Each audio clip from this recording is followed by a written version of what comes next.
move expeditiously in the House to bring the articles of impeachment to the floor for a House vote. Legally speaking, I don't think there's any question that under the Constitution, the House could move very quickly. All they need is a majority up or down vote. And a simple majority there means that the President of the United States has been impeached for a second time in his first term.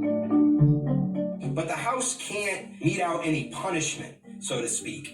And so then it would move to the Senate, where they would hold a trial with the Chief Justice Roberts presiding. Each side would have the opportunity to put on evidence and arguments, and the Senate is constitutionally tasked with holding that trial and deciding what, if any, punishment should be meted out if indeed the president were to be convicted by the Senate. This would break all sorts of records if they were to impeach and convict the president in 9 days. That certainly has never happened before. We're normally talking about weeks and months for the whole process to play out.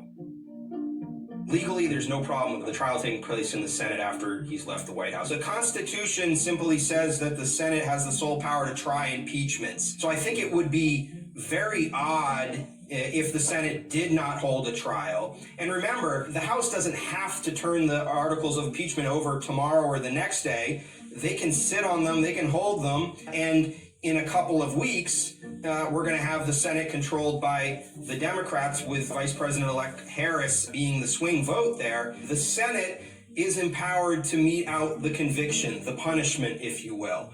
Obviously, once he's gone at noon on January 20th, he can no longer be removed from office. But if you look at the Constitution and you look at the jurisprudence on this, it's also possible to disqualify the president for ever holding federal office again.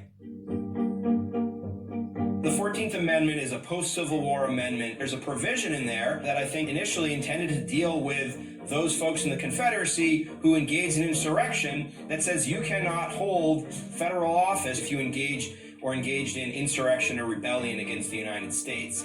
Once the Senate convicts, then the punishments, if you will, can be removal from office or disqualification.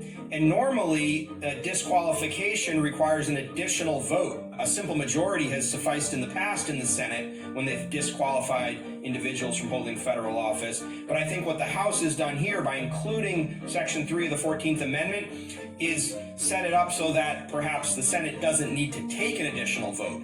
Simply, if they convict under these articles of impeachment, that would result in President Trump being barred from holding federal office in the future.